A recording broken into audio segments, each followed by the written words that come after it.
So ಇವತ್ತಿಂದ ಇನ್ನೊಂದು ಪ್ರಯತ್ನವನ್ನು ಕೇಂದ್ರ ಮಾಡ್ತಾ ಇದೆ, ಅದು ಭಾರತ್ ಬ್ರಾಂಡ್ ಅಕ್ಕಿ ಮಾರಾಟ. ನೋಡಿ, ಅಕ್ಕಿ ದಾಸ್ತಾನು ಹೇರಳವಾಗಿದೆ. ಇಂಥ ಸಂದರ್ಭದಲ್ಲಿ ಕೆಜಿಗೆ 29 ರೂಪಾಯಿ. ಇವತ್ತು ಬೆಂಗಳೂರಿನಲ್ಲಿ ಭಾರತ್ ಅಕ್ಕಿ ಮಾರಾಟಕ್ಕೆ ಚಾಲನೆಯನ್ನು ನೀಡಲಾಗ್ತಾ ಇದೆ. ಸಂಜೆ 4 ಗಂಟೆಗೆ ಭಾರತ್ ಬ್ರಾಂಡ್ ಅಕ್ಕಿ ವಾಹನಗಳಿಗೆ ಚಾಲನೆಯನ್ನು ಕೊಡಲಾಗುತ್ತೆ. ನೋಡಿ, ಇದು ಸಂಗತಿ. ಇವಾಗ ಇಲ್ಲಿ ಪ್ರಶ್ನೆಗಳು ಹೇಳ್ಬೋದು, ಕರ್ನಾಟಕದವ್ರು ಕೇಳಿದಂಥ ಸಂದರ್ಭದಲ್ಲಿ ನೀವು ಯಾಕೆ ಅಕ್ಕಿ ಕೊಡಲಿಲ್ಲ ಅಂತ. ಆವಾಗಲೂ ಕೂಡ ಹೇಳಿದ್ದು ಅದನ್ನೇ ಅವರು, ಕೊಂಡ್ಕೊಳ್ಳಿ ನೀವು, ನಾವೇನು ನಿರ್ಧಾರ ಮಾಡಿದ್ದೀವಿ, ಇಷ್ಟೇನು ಫಿಕ್ಸ್ ಮಾಡಿದ್ದೀವಿ, ಕೊಂಡ್ಕೊಳ್ಳಿ ಎನ್ನುವಂಥ ಮಾತು. ನಾಫೆಡ್ ರಾಷ್ಟ್ರೀಯ ಕೃಷಿ ಸಹಕಾರ ಮಾರುಕಟ್ಟೆ ಒಕ್ಕೂಟ ಸೇರಿದಂತೆ ಇವತ್ತು ಭಾರತ್ ಅಕ್ಕಿ ಯೋಜನೆಯಡಿನಲ್ಲಿ 29 ರೂಪಾಯಿಗೆ ಅಕ್ಕಿ ಲಭ್ಯವಿದೆ. 5 kg 10 kg ಬ್ಯಾಗ್ಗಳಲ್ಲಿ ಭಾರತ್ ಬ್ರಾಂಡ್ ಅಕ್ಕಿ ಸಿಗುತ್ತೆ. ಜೊತೆಗೆ ಇಷ್ಟು ಮಾತ್ರ ಅಲ್ಲ, ನೀವು ಬೇರೆ ಬೇರೆ ಶಾಪ್ಗಳಲ್ಲೂ ಕೂಡ ಇದನ್ನು ಖರೀದಿ ಮಾಡಬಹುದು. ನೀವು ನಾಳೆ ಮಂಡ್ಯ, ಇನ್ನೊಂದು ವಾರದಲ್ಲಿ ಜಿಲ್ಲೆಗಳಲ್ಲೂ ಕೂಡ ಇದು ಲಭ್ಯ ಆಗುತ್ತೆ.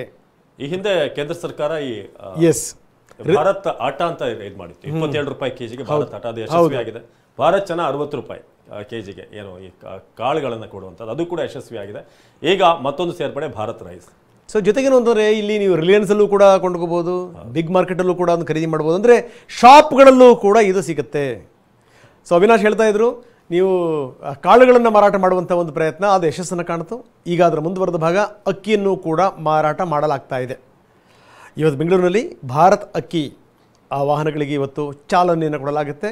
ಇನ್ನು ಬೇರೆ ಬೇರೆ ಜಿಲ್ಲೆಗಳಿಗೂ ಕೂಡ ಇದು ವ್ಯಾಪಿಸುತ್ತೆ. ಜೊತೆಗೇನೆಂದರೆ ಫ್ಲಿಪ್ಕಾರ್ಟ್, ಬಿಗ್ ಬಾಸ್ಕೆಟ್, ರಿಲಯನ್ಸ್, ಇಲ್ಲಿಂದಲೂ ಕೂಡ ನೀವು ಅಕ್ಕಿ ಖರೀದಿ ಮಾಡ್ಬೋದು. ಅಂದರೆ ಆನ್ಲೈನಲ್ಲೂ ಕೂಡ ಭಾರತ್ ಬ್ರಾಂಡ್ ಅಕ್ಕಿನ ಖರೀದಿ ಮಾಡಬಹುದು. ಇನ್ನೊಂದು ಬಹಳ ಮುಖ್ಯವಾದ ವಿಚಾರ ಅಂತಂದ್ರೆ, ರೈಸ್ ಮಾರ್ಕೆಟ್ನಲ್ಲಿ ಕಳೆದ ಒಂದು ತಿಂಗಳಿನಿಂದ 14-15% ಜಾಸ್ತಿ ಆಗಿದೆ. ಇದು ಕಾಳಸಂತೆಕೋರರ ಕಾಟ ಯಾವಾಗಲೂ ಇರುತ್ತೆ. ನೀವೇನು ಅಂತಂದರೆ ಅಕ್ಕಿನ ಇಟ್ಬಿಡೋದು, ಅದಾದ್ಮೇಲೆ ಏನು ಅಂತಂದರೆ ಇದು ಈ ವ್ಯಾಪಾರಿಗಳ ಒಂದು ತಂತ್ರಗಾರಿಕೆ. ಏನು ಅಂದರೆ ಕೃತಕ ಅಭಾವವನ್ನು ಸೃಷ್ಟಿ ಮಾಡಿ ಅದಕ್ಕೆ ವಿಪರೀತವಾದಂಥ ಅಲ್ಲಲು ಕಲ್ಲಲು ಸೃಷ್ಟಿ ಮಾಡೋದು. ಒಂದು ನಮ್ಮ ಜನಗಳು ಎಷ್ಟರ ಮಟ್ಟಿಗೆ ಸೂಕ್ಷ್ಮ ಅಂತಂತಂದರೆ, ಈರುಳ್ಳಿ ಆಲೂಗಡ್ಡೆ ಬೆಲೆ ಜಾಸ್ತಿ ಆಯಿತು ಅಂತ ಸರ್ಕಾರ ಉರುಳಿಸಿದಂಥ ಉದಾಹರಣೆ ಇದೆ. ಇಂಥ ಸಂದರ್ಭದಲ್ಲಿ ಕೇಂದ್ರ ಏನಾದರೂ ಮೈಮೇಲೆ ಎಳ್ಕೊಳ್ಳೋಕ್ಕೆ ತಯಾರಿದೆಯಾ? ಸಾಧ್ಯವಿಲ್ಲ. ಅದಕ್ಕೋಸ್ಕರನೇ ಈ ಒಂದು ಪ್ರಯತ್ನವನ್ನು ಕೇಂದ್ರ ಮಾಡ್ತಿರುವಂಥದ್ದು.